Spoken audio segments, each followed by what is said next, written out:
Checkpoint is presented by GM Pharma, the first international multinational pharmaceutical company in Georgia. GM Pharma, to serve those who need it most. We will start with Davos, where the annual World Economic Forum is taking place. Georgia's Prime Minister Irakli Garibashvili delivered a speech at the forum. Our reporter Georgy Aronyia pulled together all the important news for Georgia coming from the forum. Last week, the World Economic Forum was held in the Swiss municipality of Davos. Led by the Prime Minister, the Georgian delegation consisted of Vice Prime Minister and Minister of Economy and Sustainable Development Levan Davitashvili, Foreign Minister Ilia Darchiashvili, Head of the Government Administration Revas Javelidze, and the Prime Minister's Special Advisor for Foreign Investments Vasil Hudak. During the delegation's visit to Davos, the head of government held high-level bilateral meetings with global leaders and the executives of large international companies. Let's recap some of them.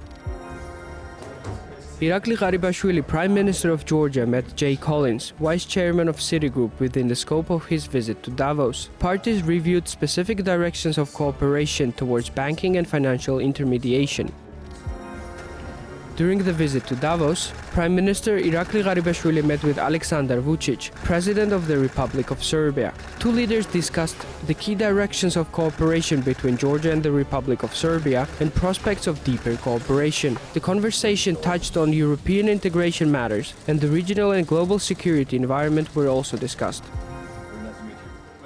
Prime Minister Irakli Garibashvili met with Alain Berset, President of the Swiss Confederation. During the meeting, the leaders discussed the close cooperation and friendly relations between the two countries in both bilateral and multilateral formats, as well as the importance of Switzerland's long-term contribution to the development of various directions under Georgia's ambitious reform agenda.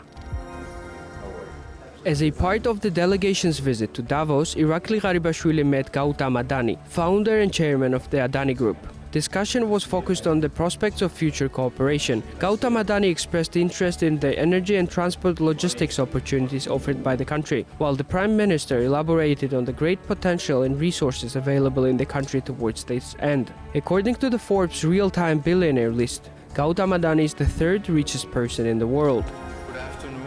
As a part of his visit to Davos, Prime Minister Irakli Garibashvili participated in a panel discussion on Eurasia Middle Corridor, from pathway to highway. Together with the Prime Minister, the panelists included President of the Republic of Azerbaijan, Ilham Aliyev, Commissioner for Budget and Administration, Johannes Hahn, and Chairperson of the Board at Limak Holding, Ebru Ozdemir. The panel was moderated by Mirek Dušek, Managing Director at the World Economic Forum, Geneva. Among the topics discussed by the panelists were infrastructure and management of the Middle Corridor, as well as its significance to the world. Let's recap the main points discussed at the panel. Right now we are investing heavily in infrastructure. First of all, I want to mention that we are building highways, which will be completed by the end of 2024. We're spending like $2 or $3 billion to complete this highway, and of course this will facilitate this transportation. Second, I also want to mention the ports. The ports capacity of Black Sea, of Georgia, is quite big, but I think we need to increase it. Therefore, I want to mention about one particular project, which is Anaklia Deep Sea Port. We have decided that the government of Georgia will start construction of this port. 51% of this port will be of this consortium that we want to build, will be owned by Georgia, by the government of Georgia, and of course for the rest, 49%, we want to announce an international tender. And we are talking with many potential investors for this. Together with Azerbaijan, we are developing different initiatives. For example, I want to mention Black Sea submarine cable, electric cable, which is also very interesting. This we are doing together with Azerbaijan, with Romania, with Hungary, and this initiative is backed by the European Union. And in fact, we were in Bucharest in December, where we signed a memorandum. All four countries will invest into this ambitious project, but this is very interesting. We invested largely into transportation infrastructure in the previous years. And actually, all the necessary infrastructure facilities in Azerbaijan are ready to receive more cargoes. Our seaport, which has a capacity of 15 million tons, will be expanded, and already there's a budget allocated for that, up to 25 million tons, because we expect a growing number of cargoes for particular reasons which you mentioned, the difficulties of transportation through traditional northern route. Would you mind between Azerbaijan and Georgia, if there is any kind of cargo, how does it go? How is the transborder transportation? So first we can of all, imagine yes. what it looks like now. First of all, highways, which I mentioned, and railway. Right now, the capacity of railway of Georgia is 25 million tons. Right now, we are implementing the modernization of railway. This will be completed by 2024, by the end of 2024, and the capacity will be about 48 million tons. Mm-hmm. Besides that, together with Azerbaijan, we are now building a Baku-Tbilisi-Kars railroad. Mm-hmm. In fact, several months ago, Azerbaijan provided additional funds to complete this project. Mm-hmm. So this project will also be ready by 2024. Mm-hmm. This is another 5 million tons of cargo. Nice. So these are very strategically important projects. I also want to mention the relationship between Azerbaijan and Georgia. This relationship is tested, reliable, trusted. We have implemented together very important historical projects, such as the oil and gas pipelines. So now this railway project and many others which will come in the future.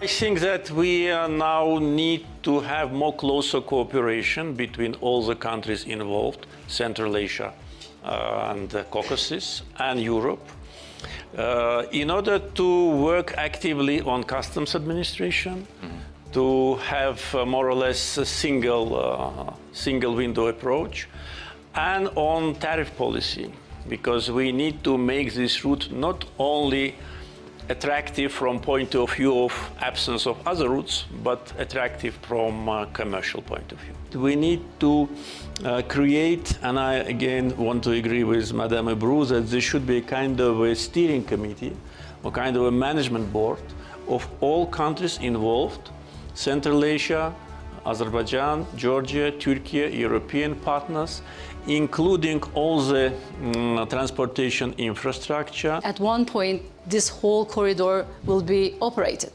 and there should be a governing or an operational body, maybe like a company or so, which should be definitely private sector influence as well.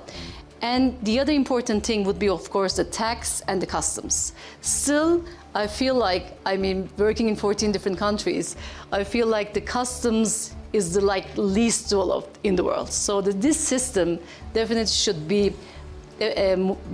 become more viable, more faster. And the other thing probably would be the currency. Being in World Economic Forum, we are new, modern. Maybe blockchain could be one way to manage this. And we should definitely not be afraid of new and modern ideas. But I think this collaboration, Mr. President, our country's President and Prime Minister, will be able to manage this corridor as fast as possible. And I think we need this alternative route in today's globally complex environment. We also had a working, meeting in Kazakhstan at the ministerial level, and where we signed the roadmap, so-called roadmap, how to develop, how to facilitate, right? How to lift the barriers. And I think we will agree on further steps and move forward. The plan is that we want to, the initial roadmap that we already agreed on is 2022, 2027. So in this time frame, we should prepare the corridor. By the way, when we started our meeting, I noticed that we sit the same way how our pipeline goes. But I'm from Czech Republic. No. Pipeline starts in Azerbaijan. Azerbaijan, Georgia, Turkey, Europe. We are working on a reverse flow. That's great. I'd like to close the session with Mr. Prime Minister, also on this. So if you could give me your perspective on how we can get to long-lasting peace in South Caucasus, sure. But also if you could, because I know You've been, of course, on the ambition regarding NATO and the EU. So kind of the geopolitical outlook for your country. Well, first of all, regarding the relationship between Azerbaijan and Armenia, Georgia is truly a neutral, unbiased, objective mediator. What President Aliyev mentioned, this is truly our interest to organize such a meeting, trilateral meeting, because this region belongs to us. It belongs to Azerbaijan, Georgia, Armenia, and we can transform this region into a region of opportunities, peace, stability, and prosperity. And I also want to mention one thing. During the Soviet time and Cold War, there was a famous saying, trust but verify. In Davos, I heard an interesting formula. Distrust but cooperate. I believe in cooperation. I haven't heard it. Distrust but cooperate. The Checkpoint is presented by GM Pharma, the first international multinational pharmaceutical company in Georgia. GM Pharma, to serve those who need it most.